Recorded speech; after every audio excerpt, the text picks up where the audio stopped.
6월 16일 목요일 가정예배를 하나님 앞에 올려드리겠습니다.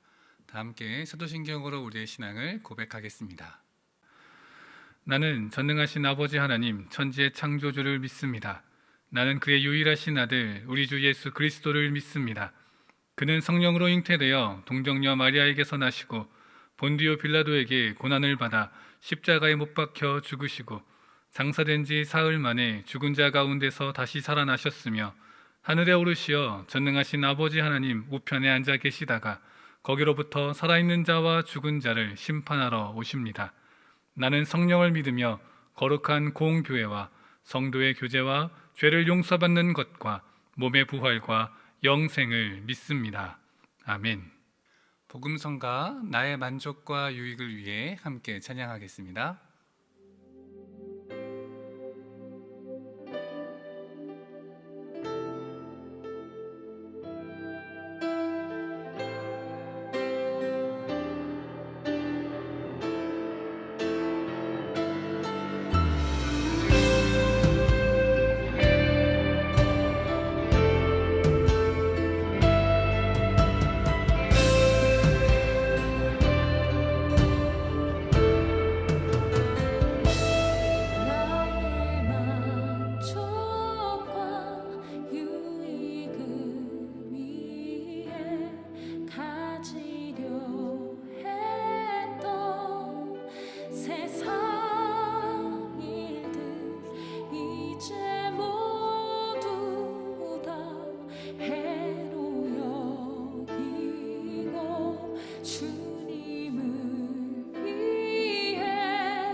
진심의 고백을 담아 하나님 앞에 다시 한번 찬양합시다. 나의 만족과 유익을 위해 가지려 했던 세상 일들 이제 모두 다 해로 여기오. 주님 다 버리기 원합니다.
우리에게 주시는 하나님의 말씀은 사무엘상 25장 21절부터 22절까지의 말씀입니다. 다윗이 이미 말하기를 내가 이자의 소유물을 광야에서 지켜 그 모든 것을 하나도 손실이 없게 한 것이 진실로 허사라. 그가 악으로 나의 손을 갚는도다. 내가 그에게 속한 모든 남자 가운데 한 사람이라도 아직까지 남겨두면 하나님은 다윗에게 벌을 내리시고 또 내리시기를 원하노라. 오늘 말씀을 통해 우리는 다윗의 색다른 모습을 발견하게 됩니다. 바로 분노하는 다윗의 모습입니다. 그리고 이 분노는 지금까지 우리가 접해온 다윗의 분노와는 살짝 결이 다른 것을 살펴볼 수 있습니다. 이전까지 다윗은 자신을 향한 것이 아닌 하나님을 향한 것에 대해 분노했던 사람이었습니다. 대표적인 예가 바로 골리앗입니다. 자신을 향한 놀림이 아닌 하나님을 향해, 그리고 하나님의 군대를 향해 모욕하고 저주하는 그런 골리앗에 분노하며 만군의 여호와의 이름으로 나아갔던 사람이 바로 다윗이었습니다. 또한 다윗은 겸손한 사람이었습니다. 그의 삶에 겸손이 언제나 넘쳐났던 사람입니다.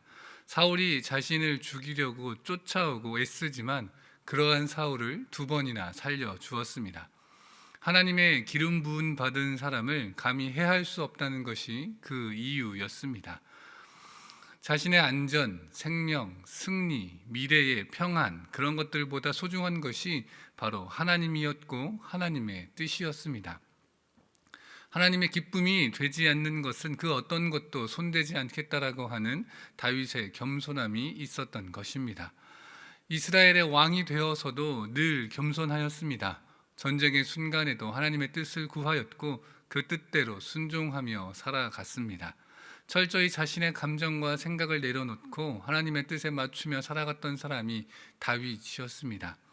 그런데 그가 오늘 본문에 보여주는 그 모습은 우리를 살짝 당황하게 만듭니다. 바로 약자를 향해 분노하는 모습이기에 그렇습니다. 강자를 향하여서는 한없이 겸손했던 그가 오히려 약자를 향해 강하게 분노하는 모습은 우리를 너무도 낯설게 만듭니다. 먼저 본문의 배경은 이렇습니다. 다윗이 사울의 위협을 피해 광야에 거하게 될 때에 나발이라고 하는 부유한 자가 있었습니다. 그리고 그에게는 속한 종들이 있었습니다. 이 종들은 광야에서 양을 치는 사람들이었고 다윗은 그들을 선대하였습니다.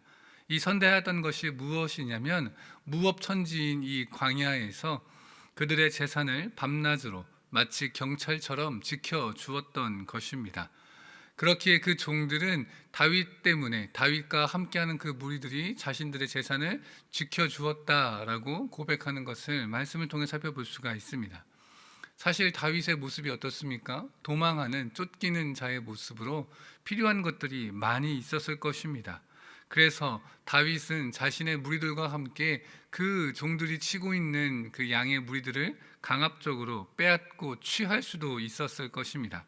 그러나 다윗은 그렇게 하지 않았습니다. 오히려 자신과 자신들의 무리들을 통하여 그 나발의 재산을 지키는데 도움을 주었습니다.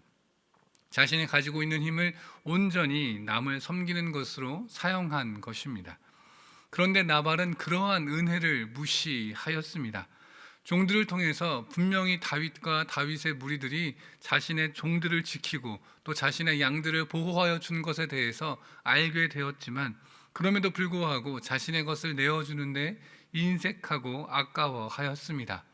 그리고 그 욕심 때문에 다윗을 하나님의 기름 부음 받은 자가 아닌 사울에게서 도망친 단순한 도망자로 여기게 만들었습니다.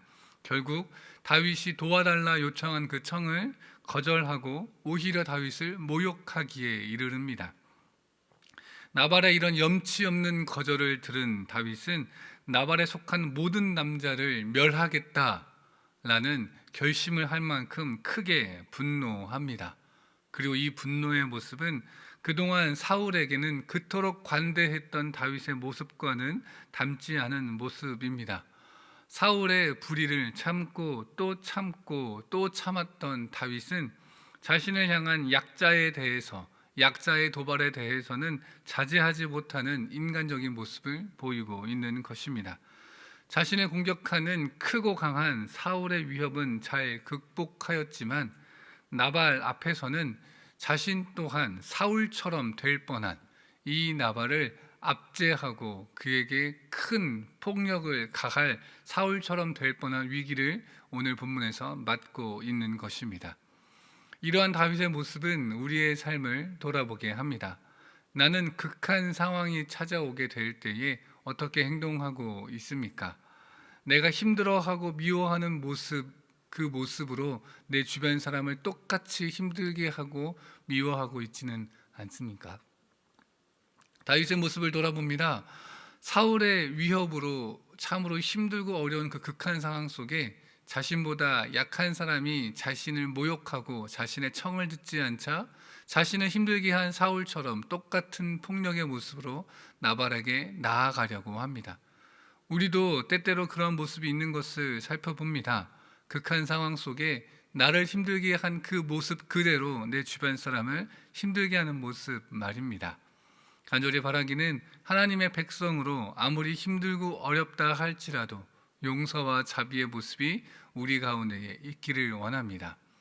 사실 극한 상황이기에 너무도 힘든 상황 속에 마음의 여유가 없기에 우리 안의 분노와 우리 안의 어려움을 다스리기는 참으로 힘듭니다. 그러나 오늘도 하나님 앞에 내 안의 분노와 부정적인 모든 생각을 다스릴 수 있는 지혜 그리고 믿음을 구하며 나아갈 수 있는 우리가 되어지기를 원합니다.